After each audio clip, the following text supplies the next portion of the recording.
avec cette table ronde, après avoir beaucoup au cours de ces 2 jours débattu de réalité à partir des outils conceptuels, statistiques, juridiques, pour appréhender une réalité, on va partir de la réalité sans, au départ, se poser la question sur comment on la définit, on la circonscrit.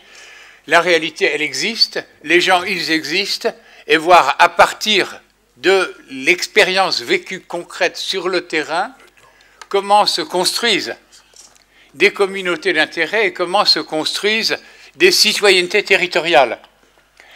C'est une problématique qui est partagée par les membres de cette table ronde.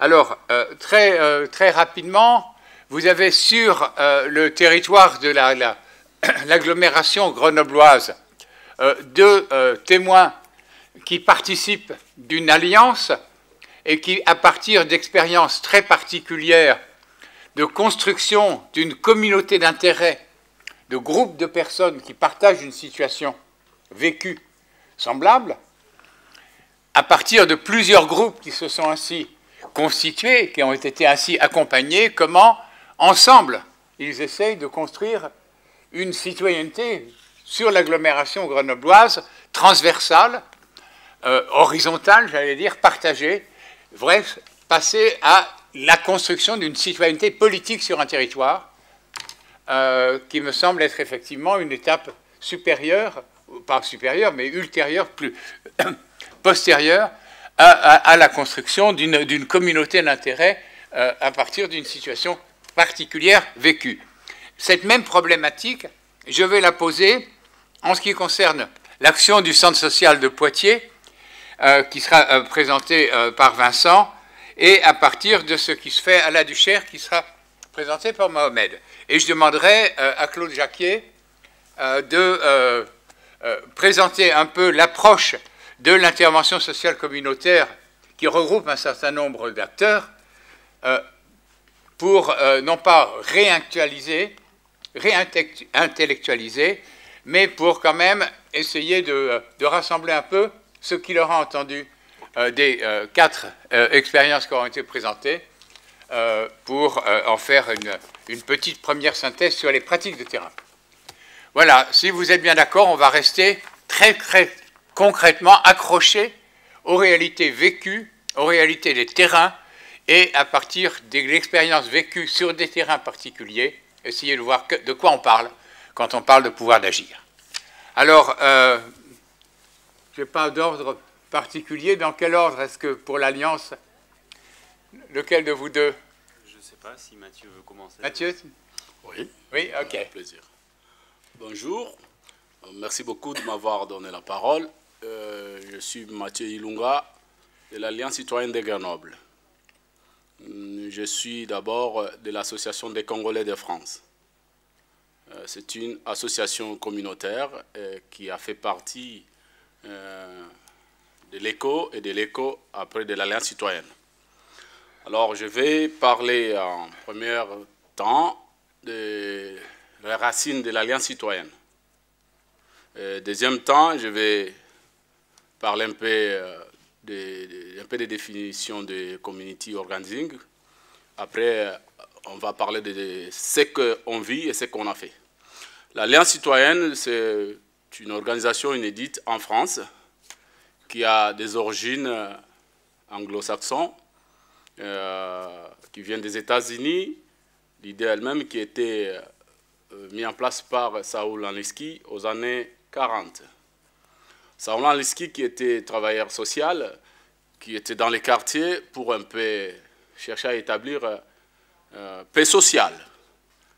Quand ils s'est trouvé dans ces quartiers qui avaient Chicago, comme vous le connaissez dans les années 40, c'était un État où il y avait beaucoup de mixation des Indiens, des Afro-Américains, et beaucoup de communautés qui étaient mélangées et qui avaient beaucoup de tensions par rapport à la pauvreté ou à d'autres choses. Mais Saoul, en tant que travailleur social, quand il est arrivé sur le terrain, pour un peu chercher à établir l'ordre social, mais il a trouvé que les problèmes, ce n'était pas simplement des violences, il a cherché à comprendre pourquoi il y avait des violences, pourquoi il y avait des délinquances, pourquoi il y avait tant de problèmes. Et de là, il a trouvé que les problèmes, ce n'était pas là, les problèmes étaient à autre niveau. Et quand il a commencé à mettre en place les gens, à les écouter, leurs problèmes, à partir des communautés pour chercher d'un intérêt individuel et de les faire maintenant l'intérêt collectif pour arriver à un intérêt politique ou citoyen.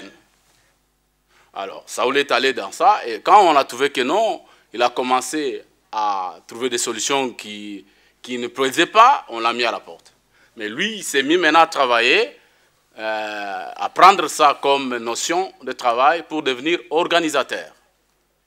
C'est-à-dire, c'est aller dans les colères des gens, écouter les problèmes qu'il y avait des gens, parce qu'il y avait des problèmes de logement, il y avait des problèmes de l'école, il y avait des problèmes de travail, mais tous ces problèmes-là trouvaient un peu de lien.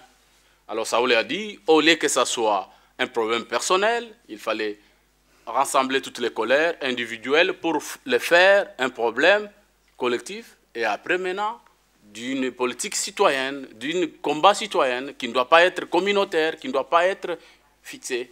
Alors, cette idée a germé partout dans les États des États-Unis. Après, c'est devenu en Angleterre aux années 1988 avec London City. Alors, London Citizen, après, c'est venu en France en 2010 avec un groupe des organisateurs de l'Alliance citoyenne qui était l'ECO, qui est allé voir, qui a expérimenté, qui est allé faire des formations dans laquelle il y a aussi parmi nous, je pense, Hélène qui a fait le travail sur Citizen. Alors, l'Alliance s'est mise en place sur Grenoble pour un peu expérimenter. La première chose, c'était commencer sur une campagne. Alors, l'Alliance est née comme ça, en écoutant les étudiants, parce que sur le campus de l'Université de Grenoble, il y avait des étudiants boursiers, il y avait des étudiants non boursiers qui avaient des problèmes. Et les problèmes qui étaient à l'Erasmus, avec les programmes un peu différents, ceux qui étaient boursiers, ils étaient accompagnés, ceux qui n'étaient pas boursiers, ils n'étaient pas accompagnés. Alors, qui étaient de toutes les origines. Parce qu'il y a même des Français qui sont étudiants, qui ne sont pas boursiers, mais pour avoir des logements sur le campus, il faut que les parents se serrent les ceintures.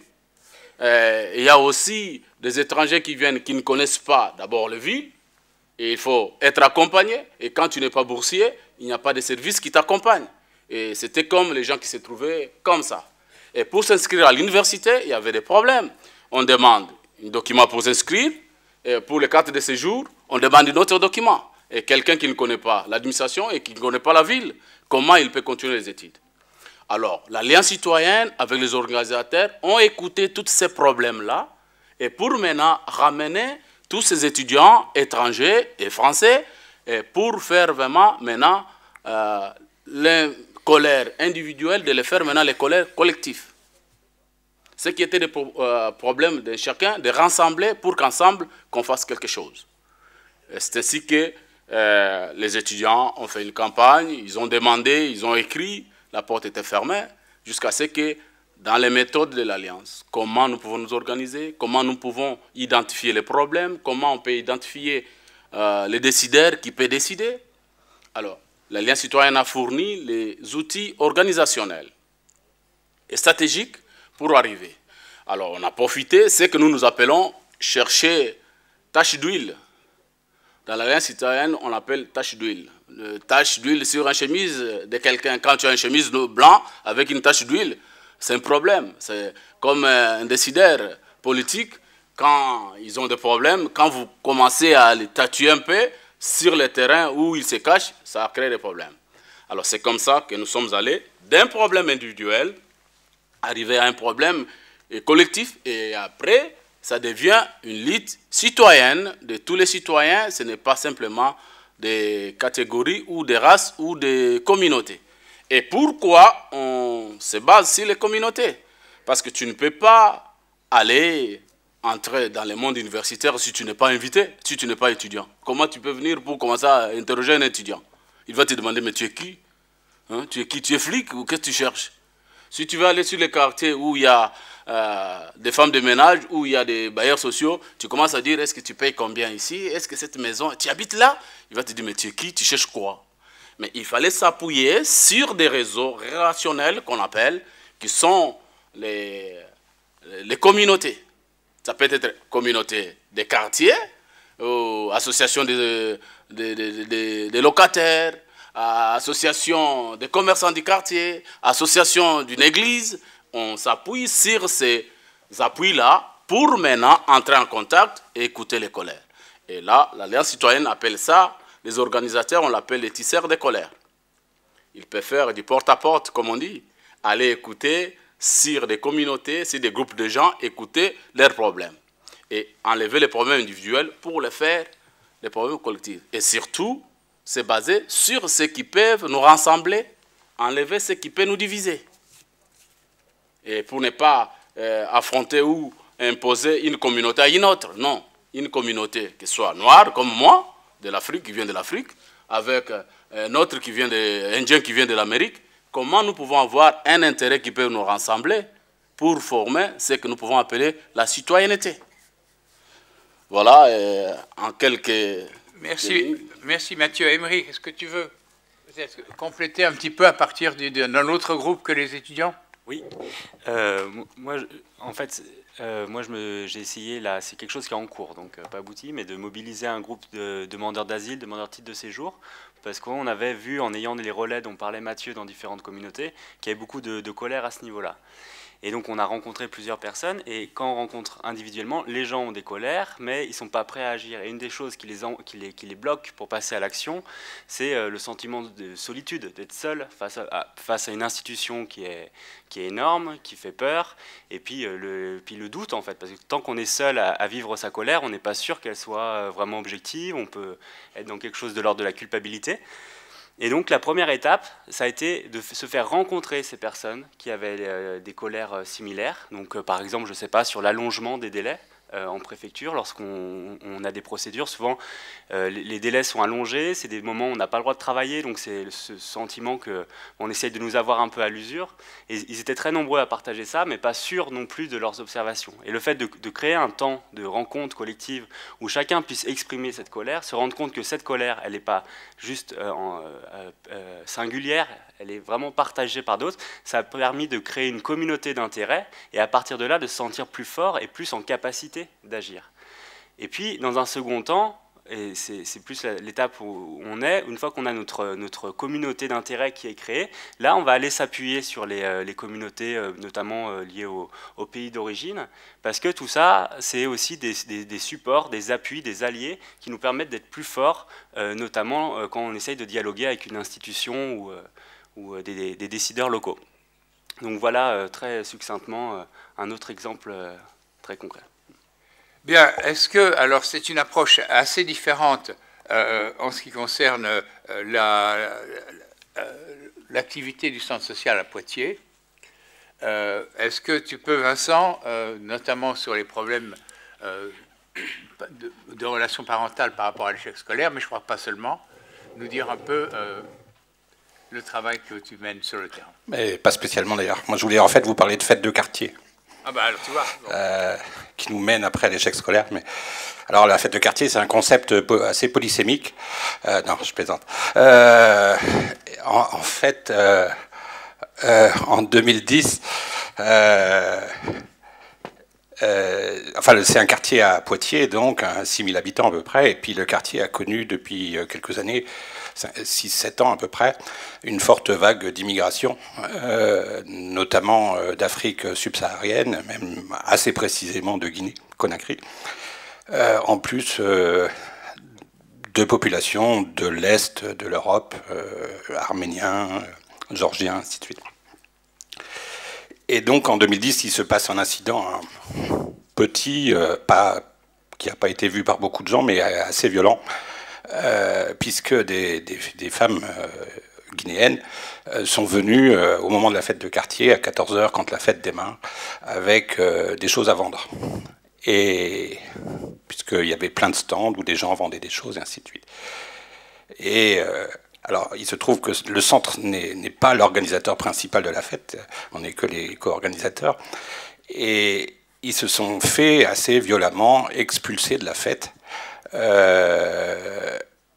parce qu'ils n'avaient pas le droit de vendre, les organisateurs leur ont dit qu'ils n'avaient pas le droit de vendre leurs marchandises, leurs aliments qu'ils avaient préparés. Et donc, évidemment, nous, on a assisté de loin à cette scène-là, et puis on a immédiatement pris contact avec ces femmes. C'était impossible au moment vu la violence de ce qui s'était passé, un sentiment d'espèce d'expulsion comme ça du quartier, du territoire symbolique du quartier qu'est la fête, en se mettant à leur disposition, en disant écoutez, il faut qu'on reparle de ce qui vient de se passer, il faut qu'on essaye de vous expliquer ce qui s'est passé, si vous avez envie d'en discuter, ainsi de suite. Et donc ils ont repris contact avec nous. Je suis trop près. Pardon, moins habitué. Et donc, en fait, ils ont été expulsés parce que seules les associations ont le droit de vendre à la fête de quartier et non pas les personnes en tant que personnes. Et donc, ces femmes sont revenues nous voir en demandant, ben voilà, qu'est-ce qui s'est passé, pourquoi on n'a pas pu vendre nos beignets et puis ce qu'on avait préparé. Et donc, on leur explique l'histoire des associations, ainsi de suite. Et ces femmes qui sont analphabètes, qui n'ont jamais été scolarisées dans leur pays d'origine, se sont emparées finalement du concept de l'association, se sont emparées de l'association pour dire, mais si finalement il faut créer une association pour qu'on puisse vendre un petit peu de choses à la fête de quartier, qu'à cela tienne, on va créer notre association. Et donc ces femmes qui venaient juste d'arriver, qui sont relativement jeunes, qui venaient juste d'arriver en France, se sont organisées pour créer leur association, pour que l'année suivante, lors de la fête de quartier suivante, elles ont pu s'inscrire en tant qu'association à la fête de quartier. Et cette histoire, je vous la raconte exactement comme la présidente de l'époque et toujours actuelle le raconte à Poitiers. Et elles se sont donc trouvées au sein de la communauté quelqu'un qui pourrait leur aider à faire les papiers, à faire les démarches auprès de la préfecture. On les a soutenus dans cette démarche. Ce que je voulais raconter par ça, c'est de dire, d'une part, ça renvoie beaucoup à ce qu'on a entendu hier matin sur l'histoire des Italiens, et ainsi de suite, par rapport au fait que, finalement, la communauté guinéenne, je ne sais pas si c'était une communauté à l'origine, mais enfin, beaucoup viennent du même endroit, et se sont constitués en association. Et quand ils sont devenus associations, ils sont devenus interlocuteurs. Ils sont devenus interlocuteurs de la société locale, des autres associations du territoire, et même plus loin, ils sont devenus interlocuteurs de la mairie, des pouvoirs publics, ainsi de suite. C'est le premier élément. Deuxième élément, les Arméniens, les Géorgiens, ainsi de suite, ont fini par repérer ça et se sont dit, mais après tout, pourquoi pas nous ? Et donc se sont créés en 2013 une association de Géorgiens et une association d'Arméniens. Donc aujourd'hui, en 3 ans, se sont créées 3 associations. Et dans notre position de centre, qui est fondamentalement d'accompagner tout habitant du territoire dans l'initiative qu'il prend, on a accueilli toutes ces initiatives le mieux possible. Et puis, et aujourd'hui, je peux vous dire que ça crée une vie sur le territoire qui est absolument fabuleuse parce qu'elle permet les interactions entre les communautés. Jusqu'au point même que l'association arménienne a été aidée par les Guinéens analphabètes dans sa constitution. Ils ont expliqué comment ça marche, dans quel bureau il fallait aller, à la DDCS, enfin ainsi de suite. Voilà, enfin, j'ai envie de dire qu'on a à la fois la communauté et les associations, et l'association comme intermédiation de la communauté. Et puis, la deuxième chose qui est très intéressante, au début, évidemment, le fonctionnement associatif est resté assez mystérieux, ainsi de suite, et puis un jour, ils se sont rendus compte qu'il fallait peut-être faire une assemblée générale, ou quelque chose qui ressemble à ça, pour réunir l'ensemble des choses. Et ils sont allés demander aux anciens, ils sont allés demander aux anciens Guinéens qui habitent sur Poitiers, en disant, est-ce que vous nous autorisez à tenir cette assemblée générale ? Et les anciens ont donné leur feu vert. et mieux, enfin, moi, ce qui m'a à la fois fasciné et surpris, mais je ne connais pas trop les us, les habitudes, les anciens ont poussé à ce que les femmes restent maîtresses de cette association et ont donc aidé à les reconduire à la tête de l'association. À tel point qu'aujourd'hui, les hommes, voyant que les femmes avançaient très vite, se sont dit, mais nous, il faut qu'on se fasse une petite place là-dedans. Et donc, ils ont poussé pour pouvoir rentrer également dans l'association, tout en laissant la maîtrise de l'association aux femmes. Ce que je voulais montrer par là aussi, c'est évidemment l'interaction entre un modèle d'organisation où on réfère souvent quand même aux anciens, on vérifie sur certaines grandes décisions avec les anciens, mais les décisions se prennent au sein de l'association, y compris pour des choses qui regardent la communauté dans son ensemble par rapport à leurs relations avec la société, avec l'administration, ainsi de suite. Voilà, et puis j'ai presque fini. Enfin, je peux ouvrir simplement en disant que une autre association qui s'est créée sur le quartier, qui est, je ne sais pas si elle est communautaire, mais qui est un rassemblement de femmes blanches de plus de 60 ans, ayant plutôt travaillé, mais ayant été plutôt licenciées à la fin de leur carrière, s'est constituée également et porte un projet de centre de santé. Et dans ce projet de centre de santé, dans leur travail, dans leur manière de travailler, je ne peux pas développer ici, ça serait trop long, mais la manière de travailler, on fait attention notamment aux Guinéens, parce qu'ils sont à l'origine, ils sont dans les associations de locataires. Et donc les Guinéens venaient beaucoup voir l'association de locataires. Et donc aujourd'hui, c'est constitué une réelle alliance entre les Guinéens et ces femmes pour avancer sur le centre de santé. Ce que je résume souvent en disant, c'est une alliance entre les vieux et les noirs pour la santé sur le quartier des Trois Cités. Voilà. Et pour ouvrir sur l'éducatif, simplement, vous savez tous, enfin ceux qui sont sur les territoires politiques, enfin pas partout d'ailleurs, qu'on nous incite aujourd'hui à travailler sur les projets éducatifs de territoire. Ce qui est intéressant évidemment dans tous ces liens qui se sont créés autour de ces associations sur le territoire, c'est qu'on a emmené toutes les associations et on a fait accepter, y compris aux enseignants, de discuter avec toutes ces associations, en plus d'autres parents, sur le projet éducatif de territoire. Voilà. Bien, merci. Ce qui est intéressant, mais je pense que le débat le mettra en évidence, c'est là on part d'initiatives de citoyens sur un problème particulier et on monte en puissance et en généralité à partir d'initiatives particulières. Et pas seulement la démarche d'être des auditeurs de colère, des écouteurs de colère, mais des écouteurs d'initiatives qui sont également une façon de répondre à une situation inacceptable. Alors, la Duchère. Bonjour, je suis Mohamed Tria, je suis président du club de foot de Lyon-Duchère. Le club de foot de Lyon-Duchère est un club qui va fêter ses 50 ans cette année et qu'on a appelé pendant très longtemps le club des pieds noirs parce que les rapatriés d'Algérie dans les années 60 sont venus s'installer en grande majorité dans le quartier de la Duchère. Le cas du club de la Duchère, et je le dis très régulièrement, ce n'est pas qu'un club de foot. Et on ne peut pas être qu'un club de foot à la Duchère. C'est le premier vecteur social du quartier. Nous avons à peu près 500 licenciés, 16 origines différentes, avec un milieu social, entre guillemets, dit défavorisé.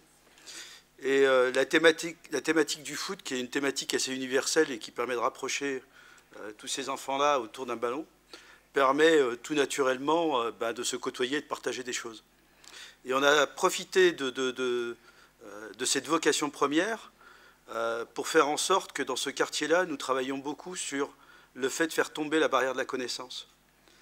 La barrière de la connaissance est une vraie barrière qui complexifie beaucoup les choses, à la fois pour comprendre les codes de la société. Moi-même étant un fils de cantonnier, j'ai fait quelques études et j'ai appris les codes de la société au fur et à mesure que j'avançais dans la vie. Et donc j'ai compris assez rapidement qu'il était fondamental de les comprendre rapidement parce que ça facilitait un peu les choses.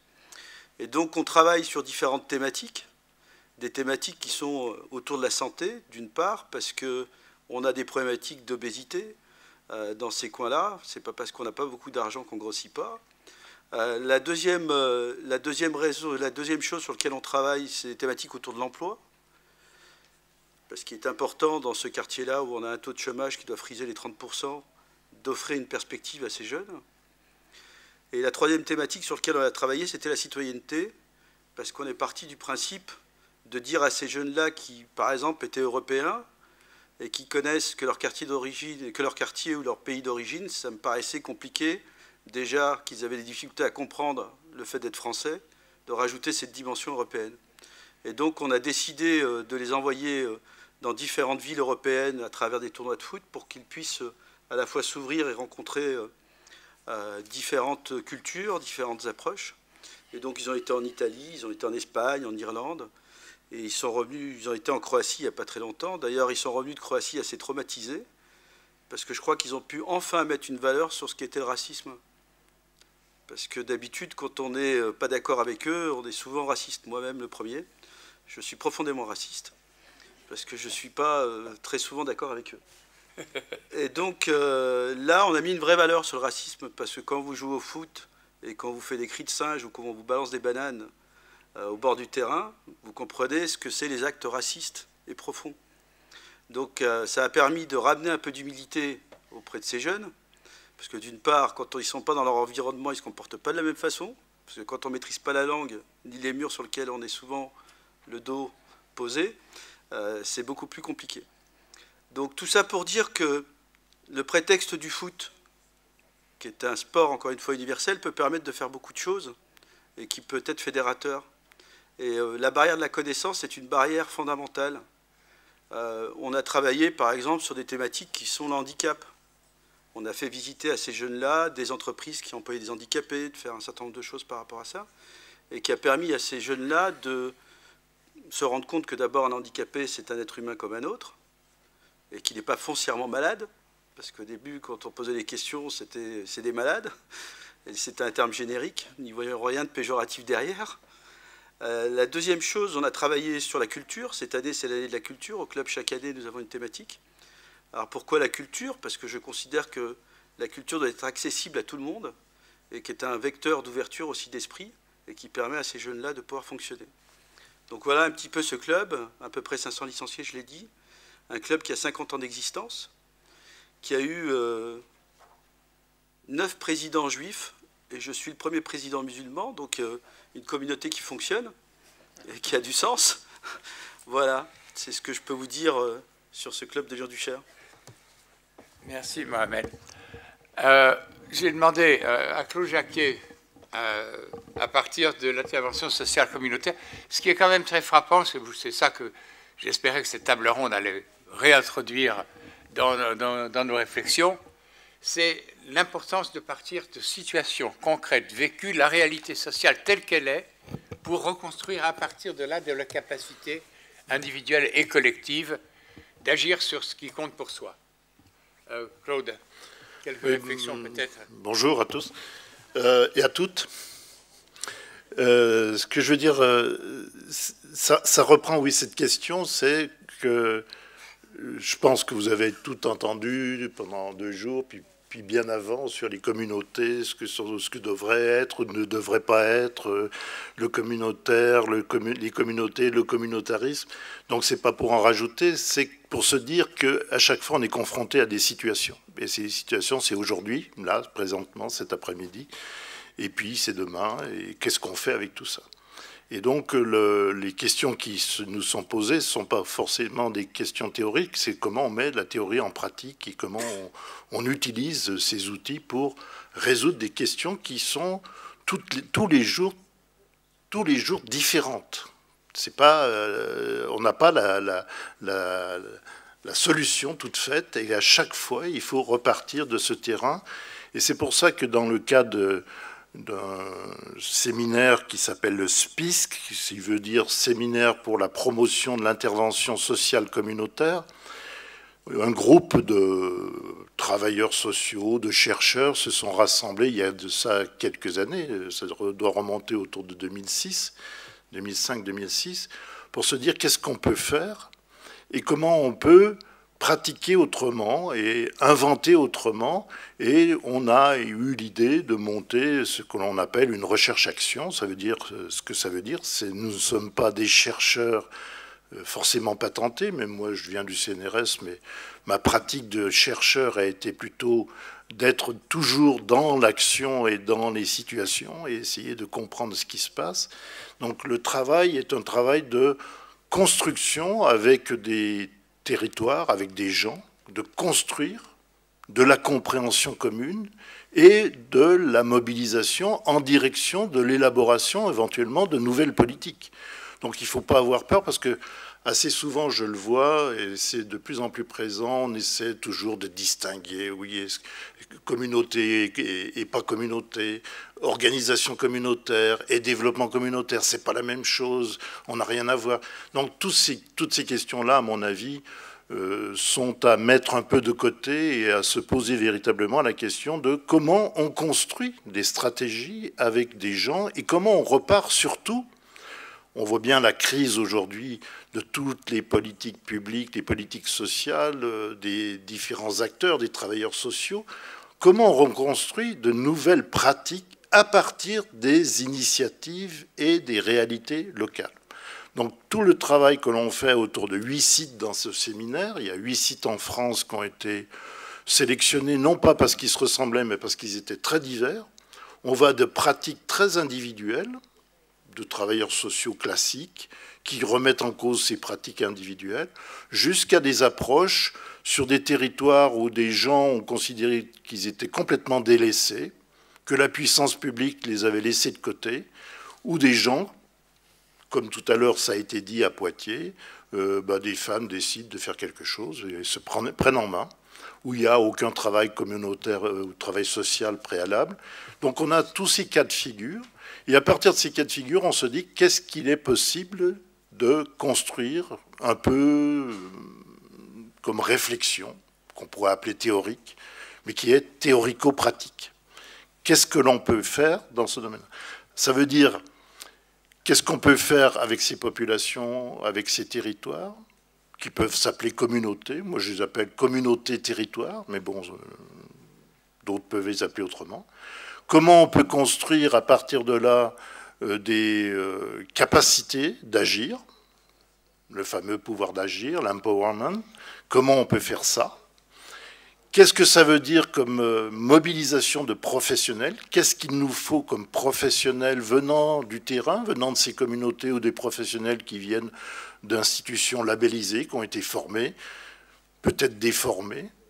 Comment on peut former autrement et fabriquer des acteurs capables de prendre en main cette réalité quotidienne, prendre en compte ces initiatives, prendre en compte les potentialités des gens, parce qu'il y a de la potentialité quand des femmes s'organisent pour vendre et se faire un peu de revenus, c'est un potentiel extraordinaire. Je ne suis pas sûr que nous, bien formés, bien qualifiés, on serait capable de se prendre en main pour aller chercher de l'argent et faire un peu de business. Donc tout ça, fait partie de notre séminaire et notre approche. C'est un séminaire qui va se dérouler pendant 1 an et demi, 2 ans, mais qui sera certainement, et je suis convaincu de ça pour avoir pratiqué comme ça ailleurs et en Europe, je suis sûr que ce séminaire va se développer et qu'il va se généraliser pendant les années, les 10, 15 ans qui viennent. Donc il y a du boulot pour tout le monde, rassurez-vous. Et ce n'est pas qu'un petit séminaire destiné à quelques happy few, c'est un séminaire qui est appelé à percuter un peu les politiques telles qu'elles existent aujourd'hui. Alors toute la question qui se pose aujourd'hui, on en a encore discuté pendant 2 jours à Paris hier et avant-hier, la question aujourd'hui c'est comment on trouve des relais un peu partout sur le terrain, mais aussi dans les institutions, ce qu'on pourrait appeler des complices, qui permettraient de faire évoluer les politiques publiques, les pratiques publiques, le travail social. Faire du travail social ou du travail communautaire ou du travail social communautaire, on peut inventer toutes les formules que l'on veut, peu importe. Mais surtout, comment repartir des initiatives de terrain, parce que ce sont là que se trouvent les innovations.